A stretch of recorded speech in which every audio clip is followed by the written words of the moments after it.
জমে উঠেছে দলগুলো সুপার 8-এর লড়াই। এর মধ্যে শেষ 8 নিশ্চিত করেছে 7 দল, বাকি শুধু ডি গ্রুপের একটি দল। কারা জায়গা করে নিবে সেই স্থানে, বাংলাদেশ নাকি নেদারল্যান্ডস? সেই প্রশ্নের উত্তরের জন্য আরো অপেক্ষা করতে হবে কয়েক ঘন্টা, কেননা আগামীকাল শেষ হচ্ছে ডি গ্রুপের লড়াই। 2 ম্যাচ জিতে বেশ শক্ত অবস্থান আছে বাংলাদেশ। পয়েন্টের হিসেবে পিছিয়ে থাকলেও এখনো সম্ভাবনা আছে নেদারল্যান্ডে। নিজেদের শেষ ম্যাচে যদি দলটি শ্রীলঙ্কাকে হারিয়ে দেয়, তবে বিপাকে পড়তে হবে বাংলাদেশকে। তখন দেখা হবে দু দলের নেট রান রেট। যে দল এগিয়ে থাকবে তারাই যাবে সুপার 8-এ।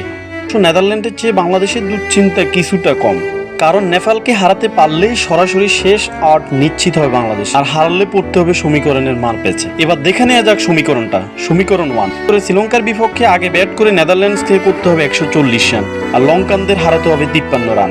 সমীকরণ 2-তে যদি আমরা দেখি, যদি নেপালের কাছে 38 রানে হেরে যায় বাংলাদেশ, সেক্ষেত্রে লঙ্কানদের 15 রানে হারালেই নেদারল্যান্ডের নিশ্চিত হবে সুপার 8। এই সমীকরণের দুইটার কোনোটিই যদি ডাচরা পূরণ করতে না পারে, সেক্ষেত্রে নেপালের কাছে হারলেও বাংলাদেশ রান রেটের সুবিধা নিয়ে সুপার 8-এ সরাসরি চলে যাবে।